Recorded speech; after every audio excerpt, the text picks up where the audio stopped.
अगर मैं एक आम लड़की होती तो मुझे नहीं लगता इतना आसान होता इतना बड़ा टिकट मिलना। तो ये बहुत सी कमियां हैं हमारे सिस्टम की जिनको भी ज़रूरत है हमें कॉल आउट करने की और इम्प्रूव करने की। तो उम्मीद है कि हम महिलाएं एक दूसरे को जब आगे बढ़ाएंगी तो हम एक दूसरे के लिए रास्ता खोल कर ये इन परेशानियों को भी दूर करेंगे। जो चुनाव है वो प्रशासन दबाव में ना होकर उसको फ्री एंड फेयर कराए। मेरे पास मेरा बैकग्राउंड या प्रिविलेज नहीं होता तो शायद आज मैं प्रत्याशी नहीं होती और इतना बड़ा टिकट इतनी कम उम्र में मुझे नहीं मिला होता। कैराना में इस वक्त बहुत दिलचस्प चुनाव हो गया है और यहाँ पर सबसे जो युवा प्रत्याशी हैं, बहुत कम उम्र की इकरा हसन, वो समाजवादी पार्टी से टिकट लेकर लड़ रही हैं। और हमारे साथ इकरा हैं। इकरा, आज आखिरी दिन है, आखिरी घड़ी है, वोटिंग डलने वाली है, और किस तरीके से आप कॉन्फिडेंस अपना खुद का और वोटर्स का बिल्ड कर रही हैं?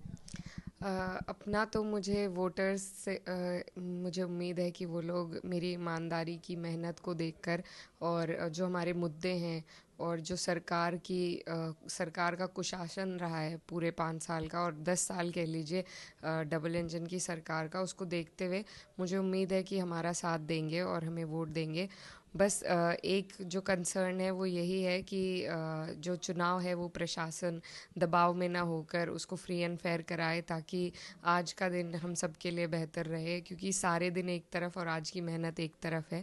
तो वोटिंग का दिन महत्वपूर्ण है और ये फ्री एंड फेयर हो तो बेहतर है। आपको क्यों लग रहा है कि फ्री एंड फेयर नहीं है प्रोसेस? नहीं लग नहीं रहा है, बस एक उम्मीद है कि बस हो फ्री एंड फेयर, क्योंकि सत्ता से हमारी लड़ाई है और वो काफ़ी दबाव बनाने का प्रयास उनका रहता है। और हमारे प्रोग्राम्स में भी हमें ऐसी दिक्कत आई, कई बार परमिशंस लेट करी जानबूझ के, कई बार नहीं दी, परमिशन देने के बाद कैंसिल कर दी। तो इस तरीके से कि जहाँ पर हमारे बड़े प्रोग्राम्स हो रहे थे वहाँ पर जो लोकल जनप्रतिनिधि हैं जो सत्ता पक्ष के हैं उनके हिसाब से प्रोग्राम्स को इस तरीके से डिस्टर्ब किया गया। तो ये कैंपेनिंग के दौरान प्रॉब्लम्स आई, तो वही हमें बस थोड़ा सा डर है कि ये आगे भी वोटिंग वाले दिन ऐसा कुछ ना हो। तो लेकिन उम्मीद है कि प्रशासन का काम है, फ़र्ज़ है कि वो लोग फ्री एंड फेयर कराएं और यही हमारी उनसे उम्मीद है बस। आपको लगता है कि क्योंकि आप पहली बार चुनावी मैदान में उतरी हैं, लेकिन आप ऐसे परिवार से आती हैं जहां से चुनाव जीतते आए हैं आपके परिवार के जो सदस्य हैं, आपके लिए ये कितनी बड़ी लर्निंग रही है? और क्या आप भी, जैसे आप जैसे जो यंग कैंडिडेट्स हैं, आप कितने साल की हैं? 28। 28 ईयर्स की हैं, तो काफ़ी यंग हैं आप। और क्या एक लंबी लकीर खींचने की बात है, हार जीत जिस तरफ भी हो, पहला थॉट क्या आता है आपके मन में? पहला थॉट अभी फ़िलहाल तो यही आ रहा है कि बस हो जाए, अब हमारी तैयारी पूरी है तो let's just get done with it. और नहीं, पर वैसे उम्मीद पूरी है क्योंकि हमने मेहनत 2 साल से हमारी लगातार जारी है और हमने सब कुछ कर लिया जो हम कर सकते थे, सब जगह अपनी हाज़िरी दी और सबको अवगत कराया जो मुद्दे थे। और ये जो प्लेटफॉर्म है ये मुझे बिल्कुल मेरे परिवार की वजह से ही मिला है, क्योंकि इतना बड़ा नाम मेरे पिताजी का रहा है और एक लेगेसी है जिसकी वजह से अगर मैं एक आम लड़की होती तो मुझे नहीं लगता इतना आसान होता इतना बड़ा टिकट मिलना।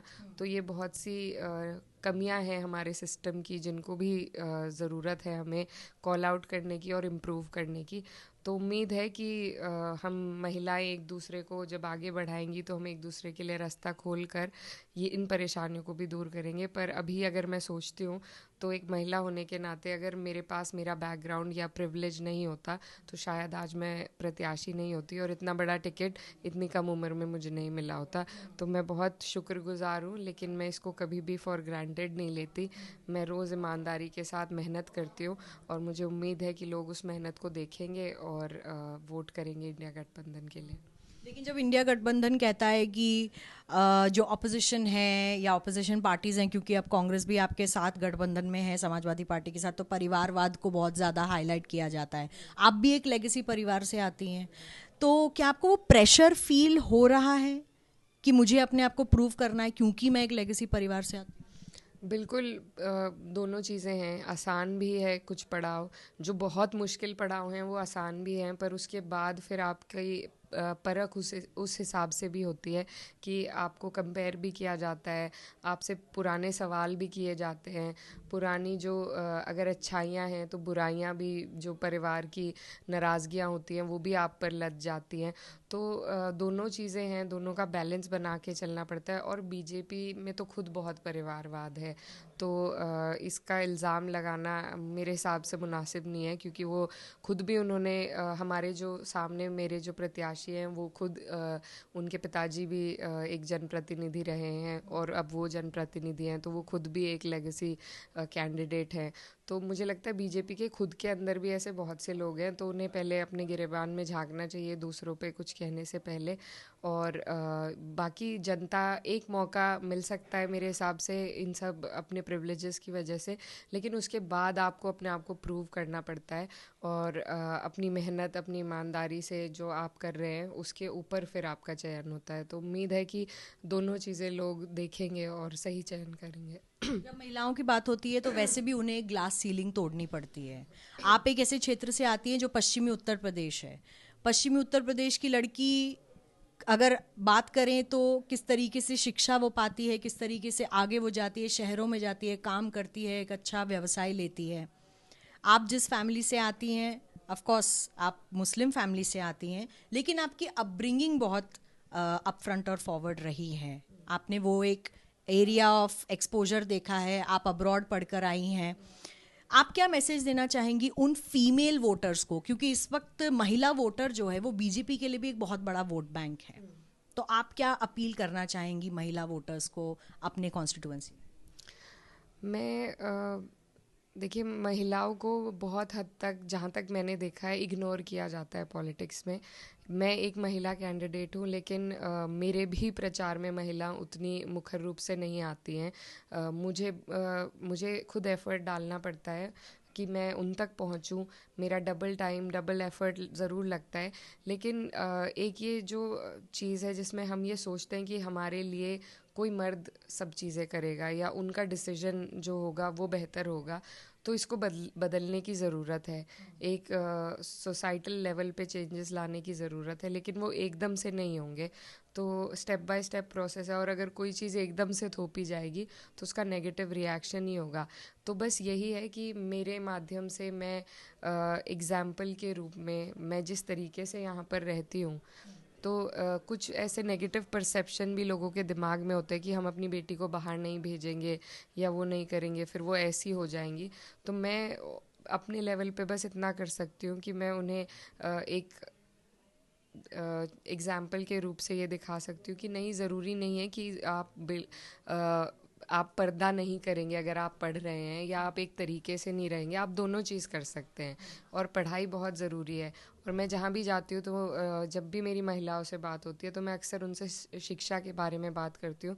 तो यही जानकारी ज़्यादातर मिलती है कि पढ़ाई छोड़ दी है, इसके एक क्लास के बाद आगे 10th या 12th के बाद नहीं गए हैं, क्योंकि कोएड कॉलेजेस नहीं हैं, कोएड कॉलेजेस हैं, गर्ल्स कॉलेज नहीं है। और ये एक बड़ी समस्या हमारे क्षेत्र में है, जहाँ जितना मैं घूमी हूँ।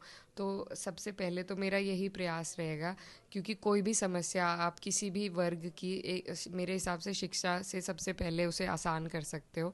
तो महिलाओं के लिए मैं यही सोचती हूँ कि हमारे यहाँ स्कूल्स हैं, पर हायर एजुकेशन की फैसिलिटीज़ फॉर विमेन अलोन नहीं है। तो वही हमारा प्रयास रहेगा। अगर सरकार आती है तो सरकार के माध्यम से, नहीं भी आती है तो प्राइवेट इन्वेस्टमेंट्स या अपने ज़रिए से कुछ करके हम एक ऐसा इंस्टीट्यूट यहाँ पे खोल लें जिसमें महिलाएं पढ़ सकें, क्योंकि ये जो घर के चेंजेस हैं और जो सोसाइटल चेंज, जो लॉन्ग लास्टिंग चेंजेस हैं, वो महिलाओं से ज़्यादा और कोई इस समाज में नहीं ला सकता। क्या आपने कभी सोचा था कि आप एक एमपी का चुनाव लड़ेंगी? बिल्कुल नहीं। अभी हमारी बात भी हो रही थी, जब मैं 2014 में भी मैंने कैंपेन की है, तो यहीं कैराना की गलियों में हम डोर टू डोर करते थे, क्योंकि कोई मुझे जानता नहीं था। मैं बस वो एक्स्ट्रा हेल्पिंग हैंड की तरह काम करती थी। तो मेरे साथ के कुछ लोग हैं, तो मैं उनसे, हम अभी यही बात कर रहे थे कि कभी हमने तब सोचा नहीं था, कि वो कह रहे थे कि हमने नहीं सोचा था हम भावी सांसद के साथ घूम रहे होंगे। तो बिल्कुल मैंने ऐसा नहीं सोचा था। मैं एकेडमिक्स में जाना चाहती थी, पीएचडी करने का मेरा इरादा था, पर परिस्थितियाँ ऐसी बनी कि मुझे वापस आना पड़ा और घर पे मेरे भाई पे, मेरी मदर पे 2022 विधानसभा चुनाव में फेक केसेस लगाकर उन्हें दूर किया चुनाव से, और मुझे तब संभालना पड़ा सब। फिर 1 साल तक हमें टाइम लग गया मेरे भाई को रिहा कराने में जेल से। तो उस दौरान उनका विधायक का कार्यकाल सारा मैंने देखा, और तब मुझे ज़्यादा एक्सपीरियंस हुआ, जानकारी मिली ग्राउंड लेवल राजनीति की, और इंटरेस्ट डेवलप होता चला गया और एक एक्सेप्टेंस मेरी भी बढ़ती चली गई।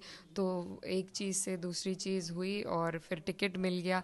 तो आज हम यहाँ हैं। अब मैं अपना 100% इसको देना चाहती हूँ ईमानदारी के साथ, और यही कोशिश है कि कुछ कर सकूँ मैं अपने माध्यम से यहाँ के लोगों के लिए।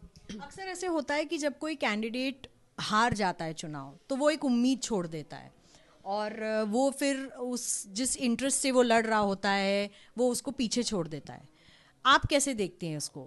आज कुछ भी हो सकता है, अब 4 जून को काउंटिंग होगी, उस दिन भी कुछ भी रिजल्ट आ सकते हैं, आप हार भी सकती हैं, जीत भी सकती हैं। कैसे देखती हैं इसको? देखिए, बहुत जब आदमी मेहनत करता है तो एक अफसोस ज़रूर होता है कुछ टाइम के लिए, लेकिन मुझे लगता है कि जब भी चुनाव एक ऐसी चीज़ है, उसमें जाने से पहले ये आपको पहले ही प्रिपेयर रहना पड़ता है कि या तो आप हार सकते हैं या दो ही चीज़ें हैं। तो उसके लिए तैयारी तो है, लेकिन मतलब मैं छोटी भी हूँ, मेरा दिल उतना मजबूत नहीं है अभी शायद, बट वो कोई बात नहीं है। मैं जो मेरा प्लान है वो यही है कि मुझे शिक्षा के क्षेत्र में कुछ करना है, चाहे मैं सांसद बनूं या ना बनूं वो बाद की बात है, लेकिन इसमें अगर मैं कुछ ना भी बनी तो भी ये मेरी प्रायोरिटी रहेगी।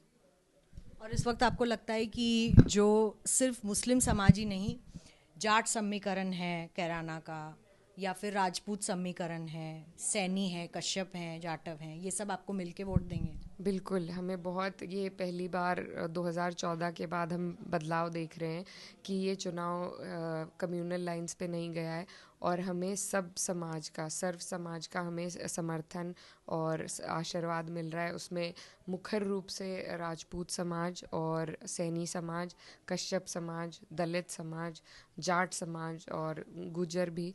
तो सभी का अच्छा सपोर्ट मिल रहा है, और ये लोग सब कोई वर्ग, कोई जाति ऐसी नहीं है जिसमें भाजपा के प्रति नाराज़गी ना हो, जो अपने आप को प्रताड़ित ना महसूस कर रहे हो।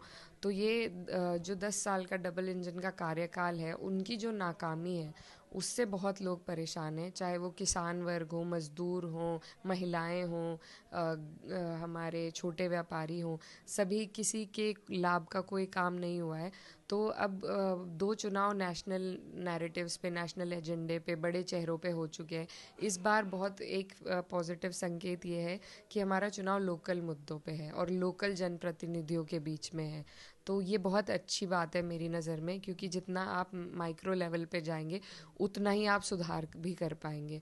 तो ये बहुत अच्छा संकेत है हमारे देश के लिए। तो बहुत ही सुलझा समझा हुआ अप्रोच है, और इकरा से मैं पूछ भी रही थी कि हार जीत कैसी होती, तो उसमें भी उन्होंने बहुत बैलेंस जवाब दिया है।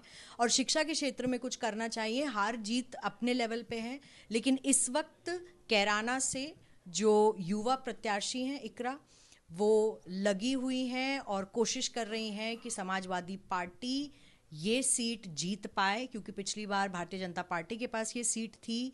और अब देखना ये होगा कि क्या इकरा वो प्रत्याशी बनेंगी जो इस सीट को समाजवादी पार्टी के लिए जीत लेंगी। नासिर खान के साथ मिलन शर्मा, आज तक।